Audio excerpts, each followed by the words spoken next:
Welcome back, my friends.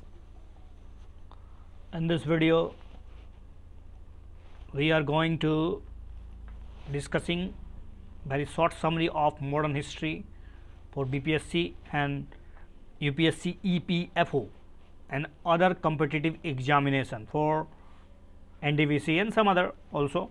So let's start without expending any time. First, you know about that modern history started कहाँ से start होता है 1700 लगभग 1707 में जब औरंगजेब की मौत होती है और उसके बाद मुग़ल का एक डिक्लाइन पीरियड स्टार्ट होता है। तो बहादुर शाह प्रथम कौन था? 1707 से 1712 इसका शासनकाल है। औरंगजेब के मरने के बाद मुग़ल शासन का जो बागडोर संभालता है वह है बहादुर शाह प्रथम। इसे शाह आलम के नाम से भी जाना जाता है। इसे शाह बेखबर कहा जाता है। इसने शाहू को कैद से मुक्त कर दिया, लेकिन सिखों के प्रति इसने कठोर नीति अपनाई और बंदा बहादुर को पराजित भी किया था इसने। ये था बहादुर शाह प्रथम के बारे में। दूसरा है जहादर शाह। संक्षिप्त हम लोग थोड़ा थोड़ा जान लें कि आफ्टर औरंगजेब के मरने के बाद कौन कौन से शासक आए, उन्होंने किस तरह से मुग़ल शासन को एक तरह से संभालने की कोशिश की, हालांकि ये विफल रहे। उसके बाद जहादर शाह देखिए 1712 से 1713 एक साल का शासनकाल। इसने जयसिंह को मिर्ज़ा सवाई और अजीत सिंह को महाराणा की उपाधि प्रदान की थी। इसने इजारेदारी प्रथा की शुरुआत भी की थी, हालांकि इसको अंततः फारूक सियार ने मार डाला। फारूक सियार 1713 से 1719 6 साल का शासनकाल, और इस 6 साल के शासनकाल में पूरा का पूरा शक्ति जो था वो सैयद बंधु के हाथ में आ चुका था। सैयद बंधु जिन्हें किंग मेकर के नाम से भी जाना जाता है। अगला है मोहम्मद शाह। मोहम्मद शाह जो 1719 से 1748 काफ़ी लंबा शासनकाल रहा है इनका। इसे रंगीला बादशाह भी कहा जाता था।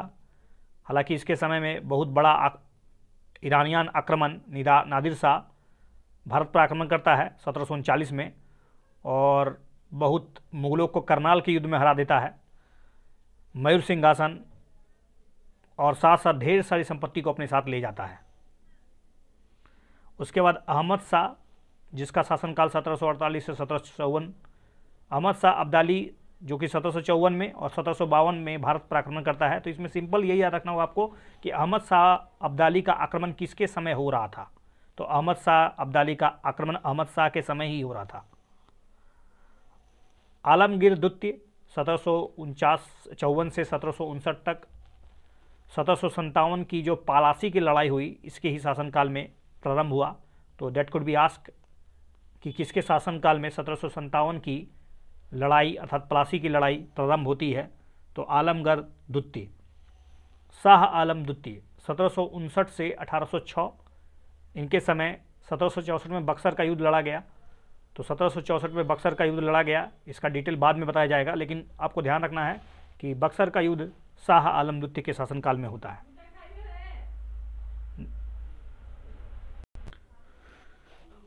अकबर द्वितीय 1806 से 1837 के शासनकाल में ईस्ट इंडिया कंपनी का एक मात्र कृपा मात्र बादशाह, इसने राजा राम मोहन राय को राजा की उपाधि प्रदान की थी।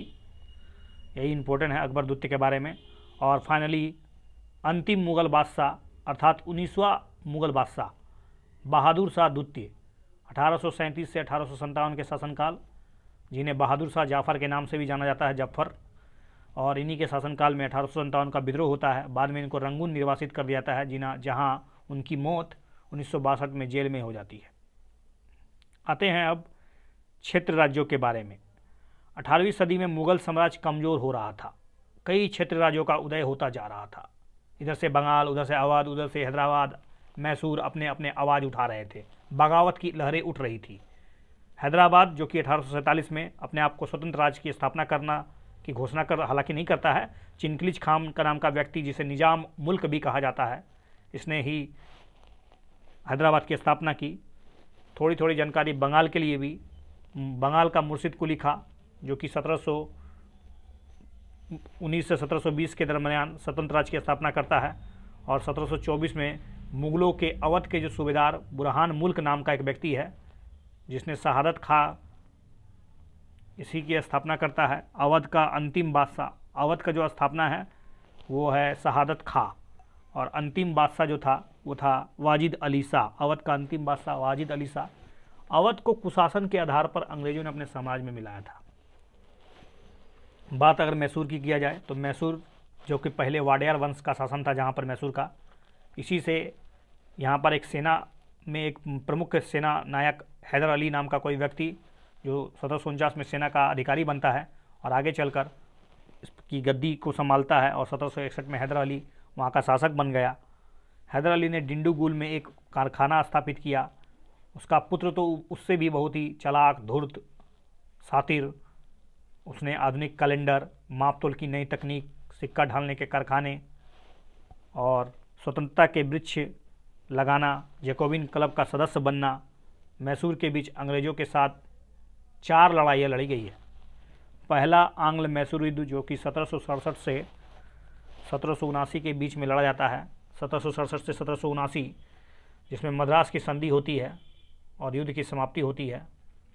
दूसरा आंग्ल मैसूर युद्ध 1780 से 1784 के दरमियान, और दूसरे आंग्ल मैसूर युद्ध में मंगलोर की संधि करनी पड़ती है। और तीसरा आंग्ल मैसूर युद्ध 1790 से 1792, जिसमें श्रीरंगपट्टनम की संधि पर समाप्ति होती है। जस्ट संक्षिप्त जिक्र है, इसलिए इसको एक तरह से प्रीलिम्स फैक्ट के रूप में you can remember this lecture. अंतिम चतुर्थ मैसूर युद्ध जो कि 1799 में होता है, जिसमें टीपू लड़ते लड़ते शहीद हो जाते हैं।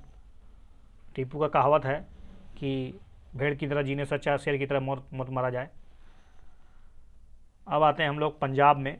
पंजाब 12 सिखों या मिसलों में विभाजित था। प्रत्येक मिसल का अपना पृथक सरदार हुआ करता था। यहाँ प्रिंटिंग मिस्टेक है, so don't worry about that, just listening my voice and think about you know और नॉट नो।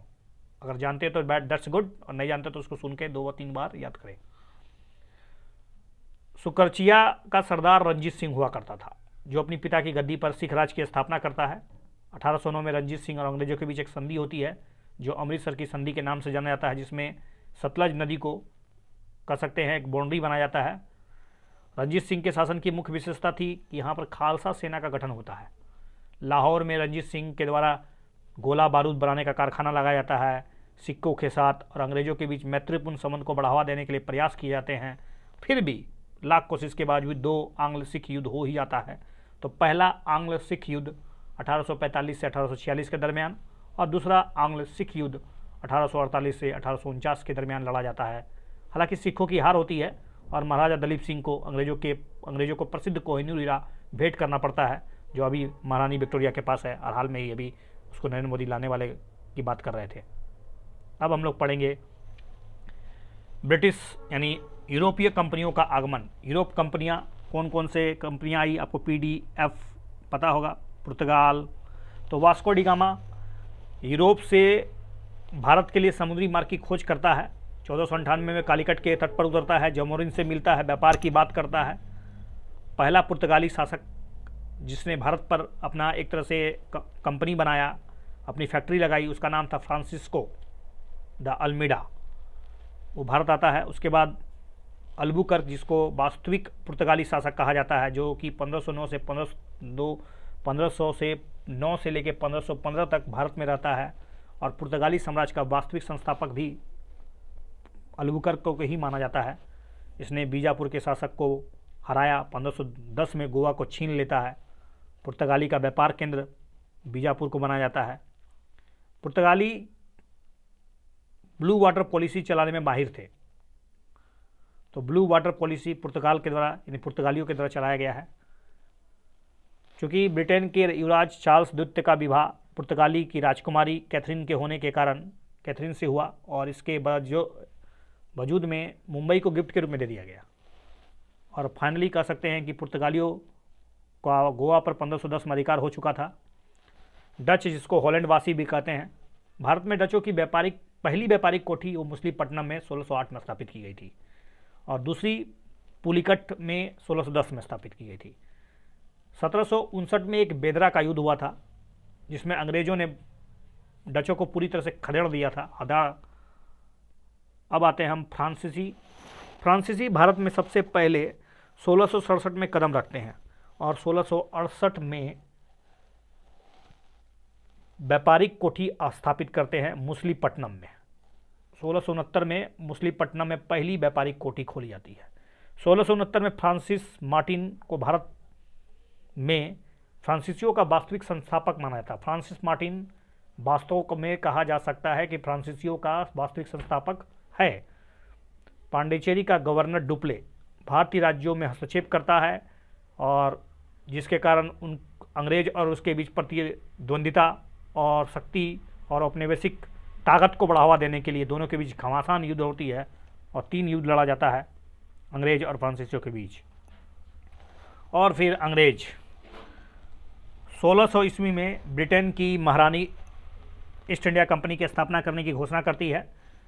सबसे पहले सर थॉमस रो जहांगीर के दरबार में पहुंचता है जी हुजूरी करने, और 1609 में जहांगीर के दरबार में पहुंचने वाला कैप्टन हॉकिंस, जिसे इंग्लिश में अच्छी जानकारी होने के कारण जहांगीर उसे इंग्लिश खां की उपाधि दे देता है। और एक सेल वॉल होल युद्ध के बाद भारत में अंग्रेजों का कदम बहुत मजबूत हो जाता है। जहांगीर की अनुमति मिलते ही पहली व्यापारिक कोठी अंग्रेज के द्वारा स्थापित की जाती है, वह है सूरत। सूरत पहला व्यापारिक कोठी है अंग्रेजों का। फारूक सियार के दरबार में एक प्रतिनिधि मंडल भेजा जाता है, फारूक सियार का घाव ठीक किया जाता है, ऑपरेशन ठीक होता है, और इसके बदले में फारूक सियार इतना पगला जाता है कि एक फरमान जारी कर देता है, पूरे बंगाल में व्यापार करने की अनुमति मिल जाती है। और इस प्रकार बंगाल का काला दिन और पूरे भारत के लिए एक तरह से विनाश काल विपरीत बुद्धि शुरुआत हो जाती है, और धीरे धीरे भारत अंग्रेजों के चंगुल में इस प्रकार फंसता है कि 1947 तक करहाते रहता है, और निरंतर प्रयास के पश्चात भारत को आज़ादी मिलती है। कर्नाटक युद्ध आते हैं। जैसे कि मैंने बताया था कि फ्रांसीसी और अंग्रेजों के बीच प्रतिद्वंदिता की लड़ाई चल रही थी कि वास्तव में भारत का शासन कौन करेगा, भारत पर शासन कौन करेगा, भारत का धन कौन लूटेगा, अपने औपनिवेशिकरण का जो प्रस्ताव है, पूरा प्रचार है, पूरा जड़ है, उसको कौन मजबूत करेगा। इसके लिए 3 युद्ध लड़ना पड़ता है। कर्नाटक युद्ध जिसे जाना जाता है, अंग्रेज और फ्रांसीसियों की व्यापारिक प्रतिस्पर्धा, और कई भी कारण है जिसके कारण इसमें टकराव होता है, दोनों के बीच युद्ध लड़े जाते हैं। पहला कर्नाटक युद्ध जो कि 1746 से 1748 के बीच लड़ा जाता है, इसे सेंट टोमो के युद्ध के नाम से भी जाना जाता है, और यह युद्ध फ्रांसीसी सेना और कर्नाटक के नवाब अनिरुद्दीन के नेतृत्व में अंग्रेजों से लड़ी जाती है। दूसरा कर्नाटक युद्ध जो कि 1749 से 1754 के दरमियान होता है, जिसमें दक्कन और कर्नाटक के उत्तराधिकार के प्रश्न शामिल होते हैं। इसमें फ्रांसीसियों को मुंह की खानी पड़ती है। और उसके पश्चात तीसरा कर्नाटक युद्ध जो कि 1758 से 1767 के बीच, जिसमें अंग्रेजों ने पूरी तरह से फ्रांसीसियों को कुचूर दिया, चूर दिया, जैसे कि खान सर बोलते चूर दिया दम। अब आते हैं बंगाल की विजय।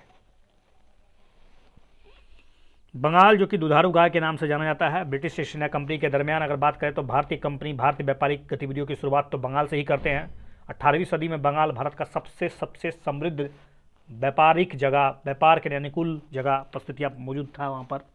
1658 में कंपनी की ओर से मुगल सम्राट और बंगाल में सूतातानी, कोलिकता, गोविंदपुर की दीवानी मिलती है, जिसे बाद में ईस्ट इंडिया कंपनी यहाँ पर कोलकाता और ईस्ट इंडिया कंपनी और फोर्ट विलियम की स्थापना होती है। उड़ीसा के बालासोर में 1633 में अंग्रेजों के द्वारा पूर्वी भारत में पहला अपना कारखाना स्थापित किया जाता है, तो वो है बालासोर में। फोर्ट विलियम कोलकाता को बंगाल और पूरे ब्रिटिश साम्राज्य की राजधानी बनाया जाता है। 17वीं सदी में फोर्ट विलियम में प्रेसिडेंट्स ऑफ काउंसिल की स्थापना और बंगाल को प्रेसिडेंसी बना दिया गया, और चार्ल्स आयर बंगाल का पहला प्रेसिडेंट था। 1717 में फारूक सियार के फरमान के द्वारा मुक्त व्यापार करने और फिर से उसके लागू करने के लिए एक घोषणा 1632 में गोलकुंडा के सुल्तान से सुनहरा फरमान मिलता है। शाह शुजा ने अंग्रेजों को 3000 वार्षिक में बंगाल, बिहार, उड़ीसा में मुक्त व्यापार करने की छूट दी। और 15 जून 1756 काल कोठरी की घटना, जिसे ब्लैक होल ट्रेजेडी भी जाना जाता है, जिसका वर्णन हॉलवेल ने किया था, जिसमें कहा जाता है कि बहुत छोटा सा कमरा को 120 से 130 लोगों की एक साथ ठूस कर भर दी गई, और सुबह लगभग उसमें 10-12 लोग बचे थे। ऐसा कुछ ये काल्पनिक है या सही है, इसकी तो तथ्यात्मक जानकारी नहीं है और इसको इम्पोर्टेंट भी नहीं माना जा सकता है। चलिए, प्लासी का युद्ध 23 जून 1757 ईस्वी को अंग्रेजों और बंगाल के नवाब सिराजुद्दौला के बीच लड़ी जाती है प्लासी के मैदान पर। और अंग्रेजों का सेना का जो नेतृत्व करता रहा उसका नाम था रॉबर्ट क्लाइव, और नवाब की सेना का नेतृत्व कर रहा था मीर जाफ़र। लेकिन वास्तव में एक युद्ध नहीं था, एक षड्यंत्र था जिसमें सिराजुद्दौला को फंसाया गया था और सिराजुद्दौला को मुंह की खानी पड़ी थी। और वास्तव में मीर जाफ़र ने एक दगाबाजी की और जिसके चक्कर उसने गद्दी के लोभ में अपने बेहतर शासक को खो दिया और बंगाल पूरी तरह से अंग्रेज़ों के चंगुल में फंसता चला गया। फिर उसके बाद 1764 में 23 अक्टूबर 1764 जिसमें मीर कासिम जो अवध, उसके बाद अवध के नवाब शुजा-उद-दौला और शाह आलम द्वितीय के सम्मिलित सेनाओं के साथ अंग्रेज की सेना बक्सर के मैदान में भिड़ती है, जिसमें अंग्रेजों का सेना का नेतृत्व करता था मेजर हेक्टर मुनरो। संयुक्त सेना को हार का सामना करना पड़ता है और 1765 में पता ही होगा आपको, वो ये एक संधि होती है, उस संधि का नाम आप मुझे कमेंट सेक्शन में लिखिए कि कौन सी संधि होती है। क्या ये सूरत की संधि है, इलाहाबाद की संधि है, जैसलमेर की संधि है या बंगाल की संधि है? ऑप्शन आपको दे दिया गया है, आप ऑप्शन में टाइप कीजिए और लिख भेजिए कि बक्सर के युद्ध की समाप्ति के बाद कौन सी संधि होती है। 1765 की बात हो तो गई, अब हम आते हैं बक्सर का युद्ध जो था वो प्लासी के युद्ध से भी ज़्यादा महत्वपूर्ण था, क्योंकि एक बात तो स्पष्ट थी कि उसके अवध के नवाब और मुग़ल बादशाह के वजीर को एक तरह से अंग्रेज़ों के अधीन ला दिया, उस पर निर्भर बना दिया। इस युद्ध से अंग्रेज़ों का प्रभाव पूरे भारत में फैल गया, अंग्रेज़ों को दिल्ली की राजधानी में हस्तक्षेप करने का बेहतर अवसर मिल गया। इस युद्ध के बाद मीर जाफ़र को फिर से दोबारा बंगाल का नवाब बनाया गया था। बंगाल में फिर उसके बाद द्वैत शासन की स्थापना होती है 1765 से 1772 के दरमियान। द्वैत शासन का सीधा अर्थ होता है दोहरा शासन, जिसमें शासन दो भागों में विभाजित होता है। लेकिन एक बात तो स्पष्ट है कि 1765 में ईस्ट इंडिया कंपनी के जो तत्कालीन गवर्नर था उसका नाम था रॉबर्ट क्लाइव, बंगाल की प्रशासनिक व्यवस्था को दोहरी प्रणाली के द्वारा सुलझाने का प्रयास कर रहा था। इसमें था कि वास्तविक शक्तियाँ तो कंपनी के पास थी, लेकिन रिस्पॉन्सिबिलिटी पूरा नवाब के कंधों पर था। कंपनी के दीवानी कार्य के लिए उप दीवान बंगाल के मोहम्मद रजा का बिहार के उप निजाम को नियुक्त किया गया था। दोहरी प्रणाली ने बंगाल को अशांति फैला दी थी। तो that's all for today. In this video I just mention how Indian modern history started, कैसे मॉडर्न हिस्ट्री स्टार्ट होता है, कैसे मुगल का पतन होता है, विभिन्न राजाओं की जानकारी, उसके बाद फिर क्षेत्रीय राज्यों का उदय जिसमें बंगाल, अवध, मैसूर, उसकी संक्षिप्त जानकारी, उसके बाद विभिन्न यूरोप कंपनियों का आगमन, उसके बाद विभिन्न यूरोप कंपनियों का आपस में प्रतिद्वंदिता, उसकी लड़ाई और फाइनली अंग्रेजों का वर्चस्व। और आगे की कक्षाओं में अंग्रेजों का विस्तृत जानकारी के लिए लगे रहे इस वीडियो में और सब्सक्राइब कीजिए मेरे चैनल को। Thanks a lot for watching this video once again.